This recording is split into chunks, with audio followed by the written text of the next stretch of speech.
காட்டு மைனா என்ன கொஞ்சி கொஞ்சி போன மஞ்ச காட்டுக்குள்ள அவ காத சொல்லி போன மஞ்ச காடு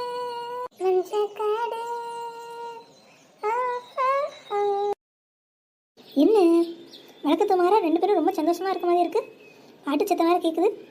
என்னன்னு ஒரு எட்டு பாத்துருவோம். என்ன மல்லூஸ் ஒரே பாட்டம் ஊத்துமா இருக்கு. முகம் ஃபுல்லாக சிரிப்பு நிரம்பி வலியுது. என்ன எல்லாம் ஊருக்கு போகிற சந்தோஷமா? அப்புறம் இருக்காது அடி. நம்மளே வருஷத்துக்கு ஒரு அடி தான் அம்மா வீட்டுக்கு போகிறோம். அம்மா வீட்டுக்கு போகிறோன்னா எந்த பொண்ணுக்கு தான் சந்தோஷமாக இருக்காது சொல்லு. எனக்கும் அப்படி தான். கல்யாணம் ஆகி 30 வருஷம் ஆனாலும் அம்மா வீட்டுக்கு போகிறதுனா மனசு சின்ன பிள்ளை மாதிரி ஆகிடுது. பார்த்துக்க ஒரு வாரம் ஒன்றும் கிடையாது. சமைக்க வேணாம், துவைக்க வேணாம், அடுப்பாங்கிற பக்கமே போக வேணாம், ஜாலியாக போயிட்டு வரலாம். என்ன சொல்கிறேன்? ஆமாம், அதுக்கு தானே நானும் வரேன். ஏக்கா மாமா கிட்ட பர்மிஷன் வாங்கிட்டீங்களா? இல்லடி, அவங்களும் ஃபோன் பண்ணேன். ஏதோ மீட்டிங்கில் இருக்கேன்னு சொன்னாங்க, அதனால் கேட்கல. மதிய சாப்பாட்டுக்கு வந்துட்டு இருக்காங்களாம். இங்கே வீட்டில் வச்சு கேட்டுப்படுவோம். நம்ம பிள்ளைகிட்ட என்ன கேட்க போகிறாளுங்க? ஏதோ பெருசாக பிளான் பண்ணுறாளுங்க. விட்டக்கூடாது. சரி சரி, ஆல் தி பெஸ்ட்டு. நீங்கள் பர்மிஷன் வாங்கிட்டு வாங்க. நான் போய் வேணுங்கிறதெல்லாம் எடுத்து வைக்கேன். ஆ சரி. அதெல்லாம் மாமா ஒத்துக்குவார், ஒன்றும் பயப்படாமல் கேளுங்க. அவர் ஒன்றும் சொல்ல மாட்டேன், எனக்கு தெரியும். அத்தை தான் என்ன சொல்ல போகிறாங்கன்னு தெரியல. ஏக்கா அந்த கேள்விட்டெல்லாம் போய் பர்மிஷன் கேட்டு நின்றாதீங்க. என்ன தைரியம் பற்றி இவளுக்கு? நம்மளே கிளவிங்கிறா. இருக்கட்டும் இருக்கட்டும், வேறு என்னென்ன பேசுகிறாங்கன்னு கேட்போம். துணிமணியெல்லாம் எடுத்து வச்சுட்டு போகிறப்ப போயிட்டு வரேன்னு சொல்லிட்டு கிளம்ப வேண்டியதான். நீங்கள் மட்டும் அதுக்கு ஓவர் மரியாதையெல்லாம் கொடுத்துடாதீங்க. சொல்லிட்டேன், அப்புறம் உங்கள் விருப்பம். நான் வரேன். என்னமும் இருக்குது, ஏதோ பெருசாக பிளான் பண்ணுறாளுங்க. இன்றைக்கி இதை விடக்கூடாது, எப்படியாவது கண்டுபிடிச்சி தட்டத்தை நிறுத்தியே ஆகணும். இவர் வர நேரம் ஆச்சு, போய் சாப்பாடு எடுத்து வைப்போம். என்னவா இருக்கும்? எங்கே கிளம்புறாளுங்க? ஒருவேளை குழு விஷயமா எங்கேயும் போவாளுகளோ, இல்லை வெளியே தெருவச்சு கடை விதிக்கிறது போவாளுகளோ? இல்லையே, துணிமணியெல்லாம் எடுத்து வைக்கணும்னு சொன்னாளுங்களே. எங்கேயும் ஊருக்கு தான் போகிறாளுங்க போல. எங்கே போகிறாளுங்க? பாட்டி பாட்டி, பாப்பா சொல்லுடா, என்ன வேணும்? பாட்டி, நான் உங்கள்கிட்ட கொடுத்தேன் பல்லாங்குழி, அது வேணும். எதுக்குடா இப்போ பல்லாங்குழி விளையாடணுமா? பாட்டி கொஞ்சம் வேலை இருக்கு, அப்போ விளையாடலாமா? பாட்டி, நான் உங்கள் விளையாட விளையாட கேட்கல, நான் பாட்டியோட விளையாட கேட்டேன். அது யார் புது பாட்டி? யார் வீட்டுக்கு வராங்களா? பாட்டி இங்கே யாரும் வரல, உங்களுக்கு விஷயமே தெரியல. போங்க, நான் அம்மா சித்தி எல்லாரும் சேர்ந்து அம்மாச்சி வீட்டுக்கு போகிறோம். நாளைக்கு காலையில் 7:30 மணி பஸ்ஸுக்கு போகிறோம். அதான் பல்லாங்குழியும் வாங்கி எடுத்து வச்சுட்டா நல்லா இருக்குமே எடுத்து கேட்டேன். ஓஹோ, அதான் விஷயமா? ஆமாம் பாட்டி. சரி சரி, பல்லாங்குழி ரூமில் தான் இருக்குது, எடுத்து வச்சுக்கோ போ. ஓஹோ, ஆத்தாக்காய் வீட்டுக்கு வரது தான் எம்பிட்டு ஆர்வமாக இருக்காளா? இவ போயிட்டா வீட்டில் எல்லா வேலையும் யார் பார்க்குறது? இருக்கட்டும் இருக்கட்டும், இவ எப்படி போகிறான்னு நான் பார்க்குறேன். எல்லாம் கரெக்டாக வச்சாச்சு. என்ன மல்லிகாக்கா, சமையல் வாசம் தெரு முக்கு வரைக்கும் வீசுது. ஒன்றும் இல்லடி, சும்மா மீன் குழம்பு கொஞ்சம் வறுத்து வச்சேன். மீன் குழம்பு நேற்று வச்சது, மீன் கொஞ்சம் வறுக்காமல் ஃப்ரிட்ஜில் இருந்துச்சு, அதை வறுத்து வச்சேன். ஊருக்கு போகிற குஷியில் என்னென்னமோ பண்ணுறீங்க போங்க. நீ வேறடி, இன்னும் அவங்க மாமாட்டத்தை பற்றி பேசவே இல்லை. இப்போ வந்து உட்கார்ந்ததுக்கு அப்புறம் தான் பேசணும். ஓஹோ, அப்போ மாமாவை ஐஸ் வைக்க தான் இந்த ஐஸ் மீன்னு சொல்லுங்க. ஆமாம், போ, பெரிய ஐஸ் வைக்கிறாங்க. மல்லிகா மல்லிகா, மாமா வந்துட்டாரு, இங்கிட்டு வா. வாங்க. என்ன அக்காலும் தங்கச்சி ஏதோ பேசிட்டு இருக்கீங்க? அதெல்லாம் ஒண்ணும் இல்லைங்க, நீங்க உட்காந்து சாப்பிடுங்க. பரவாயில்லையே, இன்னைக்கு மீன் போல. ஆமா மாமா, உங்களுக்காக தான் அக்கா பார்த்து இன்னைக்கு மீன் வச்சிருக்காங்க, சாப்பிடுங்க. நல்லது நல்லது. அக்கா பேசுங்கக்கா. சரி சாப்பிட ஆரம்பிக்கிட்டேன், கேட்கேன்.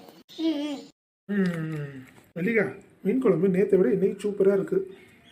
சந்தோஷங்க, சாப்பிடுங்க. அப்புறம் உங்கள்கிட்ட ஒரு விஷயம் பேசணும். செல்லு, என்கிட்ட பேசுறதுக்கு என்ன இம்புட்டா இருக்கும்? அது ஒன்றும் இல்லை, அம்மா ஃபோன் பண்ணியிருந்தாங்க, ஊருக்கு லீவுக்கு வர சொல்லி கேட்டாங்க. அதான் நீங்கள் என்ன சொல்கிறீங்கன்னு. இதில் என்னமா இருக்கு? உங்க அம்மா வீட்டுக்கு நீ போற, தாராளமாக போயிட்டு வா, எத்தனை நாளாக இருந்துட்டு வா, அதெல்லாம் ஒரு பிரச்சனையும் இல்லை. அக்கா நான் சொன்ன பார்த்தீங்களா, ஆமாம் சரின்னு சொல்லுவாருன்னு. கிளம்புங்க. ஐயோ அம்மா முடியலையே. ஏம்மா என்னாச்சு? உடம்பு எதுவும் முடியலையா? ஆமாப்பா, உடம்பு என்னன்னே தெரியல, ரொம்ப முறுக்கி வலிக்குது. அக்கா எம்பிட்டு நேரம் கிளவி நல்லா தானே இருந்துச்சு, இப்போ என்ன இப்படி பண்ணிட்டு இருக்கு? இருடி, அதான் எனக்கு ஒன்றும் புரியல, கொஞ்சம் பேசாம இரு. ஏம்மா என்னமாச்சு? நீங்கள் கிளம்புங்க, நம்ம ஒரு ஆஸ்பத்திரி போயிட்டு வந்துடலாம். முகமே ஒன்றும் தெரியல. உங்கள் முகத்தை பார்த்தாலே எனக்கு பயமாக இருக்குது. வாங்க போயிட்டு வந்துடுவோம். அதெல்லாம் ஒன்றும் வேணாம்ப்பா. சரி, நீங்கள் சாப்பாடு சாப்பிட்டீங்களா? எங்கப்பா நான் சாப்பிட்டேன்னு பார்க்க இங்கே யார் இருக்கா? என்னம்மா சொல்கிறீங்க? நீங்கள் என்ன சாப்பிடலையா? இல்லையா? என்ன இது? எங்கள் அம்மாவுக்கு என்ன சோறு போடலையா? ஏன் கேட்டேங்க, அதுதான் அப்புறம் சாப்பிட்றேன் நாங்கள். ஏம்மா, நேரத்துக்கு சாப்பிட்டுட்டு மாத்திரையை போட வேண்டியதானே? அதுக்கு எதுக்கு நீங்கள் வேணாங்கிறீங்க?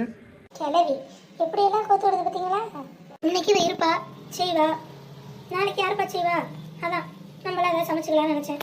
அவள் எதுக்கு நமக்காக கஷ்டப்பட்டு செய்யணும்? ஏம்மா, அவன் எங்கே போக போகிறான்? அவள் தான் ஏதோ ஆத்தக்காரி வீட்டுக்கு வரதா சொல்லிட்டு இருந்தாளே. அக்கா, இந்த கிழவிக்கு எப்படியோ நம்ம ஊருக்கு போகிறது தெரிஞ்சிருக்கு. அதை கெடுக்க தான் இவ்வளோ ட்ராமாவும் பண்ணிட்டு தெரியே.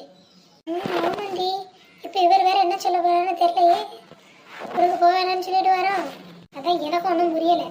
இருங்க பார்ப்போம். ஏம்மா, நீங்கள் இப்படி இருக்கிறப்ப அவள் எப்படி ஊருக்கு போவா? உங்களுக்கு உடம்பு ஒன்றும் முடியல, அதெல்லாம் எங்கேயும் போக வேணாம். இல்லைப்பா, அப்புறம் என்னாலதான் இது கெட்டு போச்சுன்னு என்ன நீ போனதுக்கப்புறம் இவளுகெல்லாம் சேர்ந்து ஏதாவது குறை பேசுவாளுங்க. இது தேவையா எனக்கு? அவங்க போயிட்டு வரட்டும். நான் கஞ்சோ கூட குடிச்சுக்கிட்டு இல்லை பக்கத்து கடையில் தான் வாங்கி தின்னுக்கிட்டு அப்படியே உயிர் வாழ்ந்துக்கிறேன். என்னால் யாரும் கஷ்டப்பட வேணாம்ப்பா. அக்கா, சிவாஜி இன்னும் சாவலை. இந்த கிழவி ரூபத்தில் உயிரோட தான் இருக்காரு. என்னவா நடிப்பு நடிக்கு. காலையில் ஒரு செட்டு பூரி இல்லை 9 செட்டு பூரியை முழுசாக முழுங்குச்சு. இப்போ என்னன்னா கடை வாங்கி தின்னுதான். என்ன கதை வருது பார்த்தீங்களா? அதாண்டி நானும் பார்க்கேன். அப்பா முடியலையே. ஏம்மா, நீங்கள் அப்படியே ரெஸ்ட் எடுங்கம்மா, நான் உங்களை பார்த்துக்கிறேன். மல்லிகா, சொல்லுங்க. அம்மாவே உடம்பு முடியாமல் கிடக்காங்க. இந்நேரத்துக்கு நீ ஊருக்கு போகணுமா? இல்லைங்க, லீவு முடிய போகுது. இப்போ போனாதான் அப்புறம் 1 வருஷத்துக்கு போக முடியாது. அதான் யோசிச்சேன். அப்பா விடுப்பா, அவளுக்கு போயிட்டு போகிறாளுங்க. நம்மளை பற்றி அவளுக்கு என்ன கவலை? நான் இருந்தால் என்ன போனா என்ன கூட யாரும் பார்த்துக்கணும்னு ஒன்றும் கிடையாது. அவங்க போயிட்டு வரட்டும் விடு. அம்மா, நீங்கள் அமைதியாக இருங்கம்மா, நான் பார்த்துக்கிறேன். மல்லிகா, நீ ஊருக்கு போ, நான் வேணான்னு சொல்லலை. போனால் எங்கள் அம்மாலையும் சேர்த்து கூட்டிகிட்டு போக சொல்லிட்டேன். போச்சு, பழைய சாதம் சட்டியோட உடஞ்சி போச்சு. அதுக்கு நம்ம ஊருக்கு போகாம இருக்கலாம். என்ன, உங்கள் அம்மா வீட்டுக்கு எங்கள் அம்மா கூட்டிகிட்டு போகவே மாட்டியா? போறேங்க. அப்போ ஒன்றும் பிரச்சனை இல்லை. அம்மா, நீங்கள் போகிறீங்களா? சரிப்பா, என்னால் யார் பிரயாணமும் கிடையாது வேணாம். நான் வேணா அவங்களோட போயிட்டு வரேன். சரிம்மா, நீங்களும் கூட சேர்ந்து போயிட்டு வந்துடுங்க. உங்களை வீட்டில் ஒத்தையில் விட்டுட்டு போய் நான் கம்பெனியில் பதட்டமாக வேலை செய்ய முடியாது. வீட்டில் ஆள் இல்லைன்னா உங்களுக்கு சரி வராது. நீங்களும் போயிட்டு வந்துடுங்க. சரிப்பா, நீ சொல்கிறேன்னு போகிறேன். சரி மல்லிகா, நாளைக்கு காலைல தானே பஸ்ஸு, நான் பஸ் புக் பண்ணிடுறேன். நீனு அம்மா அம்மா எல்லாத்துக்கும் என்னென்ன வேணுமோ எடுத்து வச்சுக்கோங்க, நான் வரேன். என்னடி இப்படி ஆயிட்டு? என்ன இப்படி ஆயிட்டு? இந்த கிழவி உயிரோட இருக்கிற வரைக்கும் நம்ம பாடு இப்படித்தான். என்ன பண்ணி தொலைகிறது? அட்ஜஸ்ட் பண்ணிட்டு போக வேண்டியதான். கிழவி ஊருக்கு வந்து நம்மள நாட்டாமதும் பண்ணட்டும், அப்புறம் இருக்க சொல்லிட்டேன். மல்லிகா, மீன் இப்பதான் சூட பறிச்சியோ? ஆமாம் சார். சரி சரி, ஒரு சும்மா தண்ணி மட்டும் எடுத்துட்டு வா, நான் சாப்பிட்றேன். சரி சார். ஏண்டி 5 நிமிஷத்துக்கு முன்னாடி தலை தூக்க முடியலன்னாங்க, இப்போ என்னடி மீனை உட்காந்து தின்னுட்டு இருக்காங்க? அவங்ககிட்ட நடிப்பு. நீங்கள் வாங்க, தண்ணியும் கிடையாது, இந்த கிழவிக்கு ஒன்றும் கிடையாது. விற்கணும் விற்கட்டும். ரெடி, தண்ணி கொடுத்துட்டு வந்துடுறேன். சாமம். யாருக்கிட்ட? என்கிட்டேவா? இந்த சரஸ் யார் என்னன்னு தெரியாமல் இருக்கு. நான் தான் சுனாமிலே சும்மிங்க போடுறவன். நல்ல ஆத்தாக்காரி வீட்டுக்கு போய் உல்லாசமாக இருந்துட்டு வரலன்னு நினச்சீங்களோ? இப்போ நானும் வரேன். நீங்கள் எப்படி உல்லாசமாக இருக்கீங்கன்னு நானும் பார்க்கேன்.